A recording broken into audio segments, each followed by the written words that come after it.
Generating function से recurrence relation निकालना भी बहुत आसान था। मतलब पहले वो इतनी मैनिपुलेशन की थी, अगर हम वहां से भी रिकरेंस रिलेशन ले लेते तो वहां पे भी हमें आसानी हो सकती थी। जैसे कि ये मैंने वहीं से स्टार्ट लिया, ये generating function is equal to p n x t n. तो मैं ये करता हूँ सिर्फ कि जनरेटिंग फंक्शन का डेरिवेटिव लेता हूँ विद रिस्पेक्ट टू टी। ठीक है, तो ये पावर है पावर है -1/2। इसका मैं डेरिवेटिव लूंगा तो पावर में से एक माइनस, तो वो बन जाएगा -3/2। ये देखिए -3/2 आ गया, नीचे चला गया। और इसकी जो बेस है उसका मैं डेरिवेटिव लूंगा विद रिस्पेक्ट टू टी। तो एक तो वो आएगा ना आपके पास, पावर भी तो आएगी, पावर यहाँ पे आ जाएगी -1/2, पावर में से एक माइनस, वो नीचे चला गया। बेस का डेरिवेटिव इसका क्या होगा, बेस का डेरिवेटिव क्या होगा यहाँ पे -2x आएगा ना, यहाँ पे -2 -2x आएगा। और यहाँ पे आएगा +2t, 2 कॉमन ले दोनों लेंगे। t कॉमन ले लो आप, और -1/2 डिवाइड हो रहा है, 2 से कैंसिल हो जाएगा, कट देगा। ओके, फर्स्ट ऑर्डर डेरिवेटिव ही है, फर्स्ट डेरिवेटिव होने के लिए। तो इस केस में आप ये देखो कि अच्छा इस तरफ राइट हैंड साइड का अगर मैं डेरिवेटिव लेता हूँ, राइट हैंड साइड का विद रिस्पेक्ट टू टी, तो ये नहीं आएगा राइट हैंड साइड का डेरिवेटिव, यहाँ पावर रूल लग जाएगी। हम power rule n p n x ठीक है, n-1। ये तो हो गया हमारे राइट हैंड साइड। अब लेफ्ट हैंड साइड को थोड़ा सा और एक्सप्लेन करें, इसको लिख लो पावर अलग अलग पावर में। एक है 3/2 पावर है टोटल, इसको मैं लिख लेता हूँ 1 और +1/2। तो ये होगी पावर 1, तो +1/2 ऊपर जाके -1/2 हो जाएगी। तो इसको मैंने तोड़ लिया, 3/2 को 1 + 1/2 में लिख लिया, तो ये ऊपर जाके -1/2 हो गया। और ये वो जनरेटिंग फंक्शन है, आपको पता है, ये देखो जनरेटिंग फंक्शन नहीं है, यस इस वजह से मैंने तोड़ा है। तो इसकी जगह पे आपके पास आ जाएगा PN आ जाएगा, PN इसकी जगह पे। तो अब आप देखोगे इसको मैंने मल्टीप्लाई किया है, क्रॉस मल्टीप्लिकेशन की, ये नीचे जो डिवाइड हो रहा है उधर चल जाएगा, तो ये मेरे पास ये आ गया। थोड़ा सा मैस क्रिएट हो गया इसमें। सर ये जो आपने ये पावर 3/2 से ब्रेक क्यों किया, हम इस तरह सॉल्व नहीं कर सकते आगे? इस तरह आसान हो जाएगा ना, आपके पास इसका रिजल्ट पता है आपको ऑलरेडी इसका जी। ये देखो 1 - 2x t + t², इसके ये -1/2 की पावर ये है, पॉलिनोमियल है। तो मैं इसकी जगह पे पॉलिनोमियल पुट कर सकता हूँ जी, पावर सीरीज, तो मैंने यही किया है। तो इसकी जगह पे क्या आ गया, x - t आ गया ये, और इसकी इधर आ गया वो पॉलिनोमियल।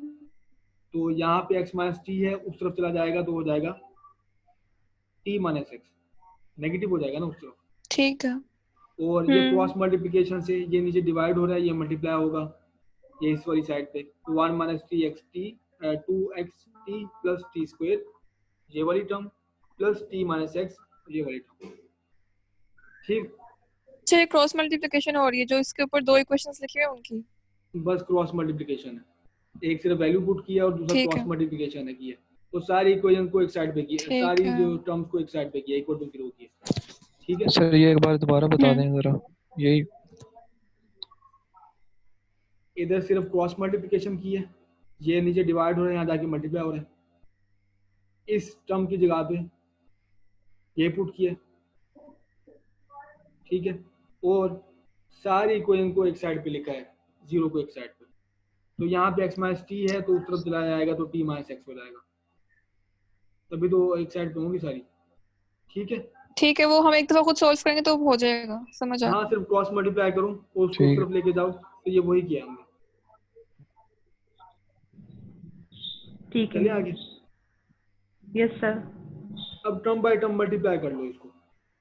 ये देखो इधर से t - x है, यहाँ से दो टर्म आ जाएंगी, ये क्या है 1 - 2x t + t² है, यहाँ से भी आपके पास तीन टर्म आ जाएंगी।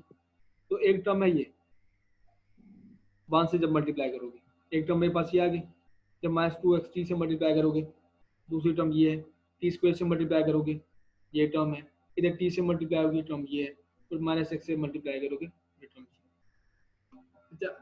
अभी जो लास्ट की स्टार्टिंग में मैंने आपको तरीकाकार दिखाया है वो सीरीज सॉल्यूशन का, उसका एक डायरेक्ट वे भी है, है अंडरलाइन वही, यानी कि दोनों स्टेप को इकट्ठा करने का, वो ये है कि मैंने सबकी पावर सेम बनानी है। याद होगा आपको, मैंने सबकी पावर सेम बनानी है। तो आपने ये देखना है कि जो पावर में है इक्वल टू जे कर लेना। ये पावर में क्या है, n है, तो equal to j is equal to n। ये n+1 है इज इक्वल टू जे कर लेना। ये n+1 है इज इक्वल टू जे, ये n है इज इक्वल टू जे।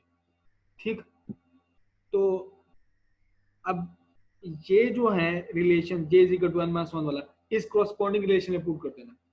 तो j is equal to n-1 है, तो n की वैल्यू क्या होगी इसमें, j+1, ऐसे ही है। j+1 ठीक है। j is equal to n-1 है, n की जगह पुट करूंगा तो क्या बनेगा, j+1 और n pn माइनस 1।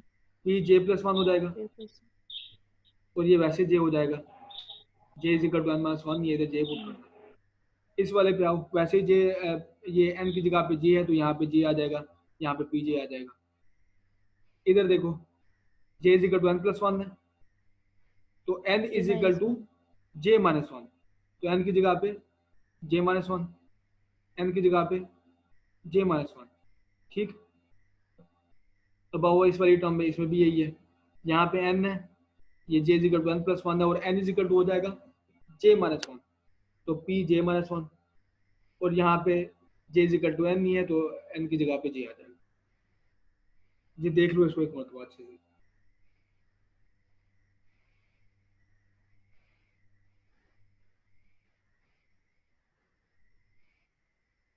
ठीक है सर। चलिए आगे। Yes sir. चलें। यस। यहाँ से दो टर्म है आपके पास, एक j इंटू पी j-1, तो दूसरी है -1 p j-1। तो -1 वाली ये इस टर्म से कैंसिल आउट हो जाएगी, तो बाकी आपके पास बचा ये रिकरेंस रेट।